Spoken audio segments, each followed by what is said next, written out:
So, చాలామంది మన thoughts ద్వారా మన డబ్బులు మాత్రమే సంపాదించుకోవచ్చు అనుకుంటారు. కానీ డాక్టర్ జో డిస్పెన్సా అని అమెరికాలో పెద్ద ఫేమస్ అయిన వ్యక్తి అనమాట. డాక్టర్ కూడా. సో, ఆయన ఎతికైతే ఒక యాక్సిడెంట్ అయితే జరిగింది. ఆయన సైకిల్ పైన వెళ్తున్న టైంలో వెనక నుండి ఒక వెహికల్ అయితే వచ్చి గుద్దింది. స్కార్పియో లాంటిది. సో, తను ఏం చేశాడంటే డాక్టర్ దగ్గరికి హాస్పిటల్‌కి అయితే వెళ్లారు. హాస్పిటల్‌కి వెళ్ళిన తర్వాత సర్జరీ చేయాలన్నారు. పెద్ద మేజర్ సర్జరీ. దానికి ఆయన ఒప్పుకోలేదు. ఒప్పుకోకుండా నా బ్రెయిన్‌కున్న పవర్‌తో ఆయనకి అవగాహన ఉందనమాట. మన బ్రెయిన్‌కున్న పవర్‌తో ఏదన్నా హీల్ అయిపోతుందని చెప్పి. సో, దాంతో ఏం చేశారంటే ఆయన హౌస్‌కైతే వచ్చేసారు. వచ్చేసి ఆయన ఇంకా మెడిటేషన్ చేస్తూ మొదలుపెట్టాడు. విజువలైజేషను. ఆల్రెడీ తను నడుస్తున్నట్టు, తన వెన్నుముక నయమైపోయినట్టు ఇట్లా విజువలైజ్ చేయడం మొదలుపెట్టాడు. విజువలైజ్ చేయడం మొదలుపెట్టిన తర్వాత ఒక 6 వీక్స్ అయితే కంటిన్యూగా చేశాడు.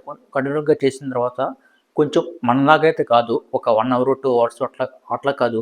ఒక 3-4 అవర్స్ అయితే చేస్తానే ఉండేవాడనమాట. అంత brain, mind power, brain, heart కోహరెన్స్‌తో చేసేవాడు. అట్లా ఎలక్ట్రోమైగ్రేట్ వేవ్స్ ప్రొడ్యూస్ చేస్తా క్వాంటమ్ ఫీల్డ్‌లోకి ఇలా ప్రతి దాన్ని డీటెయిల్‌గా ఊహించుకునేవాడు. తను ఎక్కడికి వెళ్ళాలనుకుంటున్నాడు, తను ఏం చేద్దామనుకుంటున్నాడు, ఇలా అయిన తర్వాత ఆల్రెడీ తను చేస్తున్నట్టు ఎప్పుడో నాకు హీల్ అవ్వాలని వ్యక్తిలా ఆలోచించరు ఆయన. ఒక ఆల్రెడీ హీల్ అయిపోయిన దానికి. హీల్ అయిపోతే ఎట్లా ఉంటారు? ఆయన తిరుగుతున్నట్టు. సో, ఈ టైం కల్లా నేను తిరగాలి అన్న దాంతోనే ఉన్నాడు అంతే. సో, మనం కూడా అంతే. ఎప్పటికప్పుడు ఏదో రావాలి అని వెయిట్ చేయకూడదు. ఆల్రెడీ మనకు డబ్బు కావాలితే అలైన్‌మెంట్ అయిపోవాలి. డబ్బు నాకు ఆల్రెడీ ఉందని చెప్పి అలైన్‌మెంట్ అయిపోవాలి. మీకు హెల్త్ కావాలితే ఆల్రెడీ హెల్తీగా ఉంటే ఎలా ఉంటారు? అలైన్‌మెంట్ అయిపోవాలి. హార్ట్ నుండి ఫీల్ అవ్వాలి. హార్ట్‌లో ఒకటి, బ్రెయిన్‌లో ఒకటి ఉండకూడదు. మన బ్రెయిన్‌లో ఏది ఉందో హార్ట్‌లో ఉండొచ్చు. హార్ట్‌లోనే ఉండాలి. మన బ్రెయిన్ ఏమో థాట్స్‌ని క్రియేట్ చేస్తాయి. మన హార్ట్ ఏమో ఫీలింగ్స్ క్రియేట్ చేస్తుంది. 2 కలిపి ఎలక్ట్రోమాగ్నెటిక్ వేవ్స్ అయితే క్రియేట్ చేస్తాయి. సో, మెడిటేషన్, విజువలైజేషన్‌కి అంత పవర్ ఉందనమాట.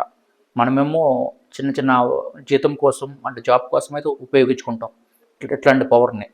సో, ఇంత పెద్ద పెద్ద ఆటిలకి కూడా ఉపయోగించుకోవచ్చు. నా పర్సనల్ లైఫ్ వచ్చేసి నేనైతే 15 సంవత్సరాల నుండి అయితే నేను మెడిసిన్ అయితే వాడను. ఏ జ్వరం వచ్చినా సరే, ఏమొచ్చినా సరే. ఒక బిళ్ళో లేకపోతే 2 బిళ్ళలైతే యేసుకుంటా. అంతే 4 రోజులు వెయిట్ చేస్తా తగ్గిపోతుంది. మిమ్మల్ని అయితే యేసుకోవద్దు, చేయొద్దని అనట్లేదు. సో, కొన్ని టెక్నిక్స్ కొన్ని ఉంటాయి. అయైతే వాడాలి మనం. అంటే హీలింగ్ పవర్ అనేది ఉంటుంది బ్రెయిన్‌కి.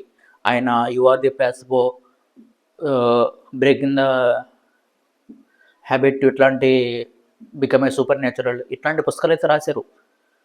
అంత పెద్ద వ్యక్తి అనమాట. వరల్డ్ ఫేమస్ వ్యక్తి. సో, ఆయన అయితే చాలా ఇన్స్పైరింగ్ అయితే స్టోరీ అయితే జో డిస్పెన్సా సార్‌ది. ఆయన మన మెంటర్ కూడా. అంత చాలా ఫేమస్ అయిన వ్యక్తి. కొన్ని కోట్ల మందినైతే మార్చాడు. సో, ఇట్లా కూడా మన బాడీని కూడా హీల్ చేసుకోవచ్చు. ప్రతి దాన్ని కూడా హీల్ చేసుకోవచ్చు. మీరు కూడా అయితే ఇట్లా విజువలైజేషను, మెడిటేషను అండ్ ఆల్ఫా స్టేట్‌లో కొట్టడానికైతే ట్రై చేయండి.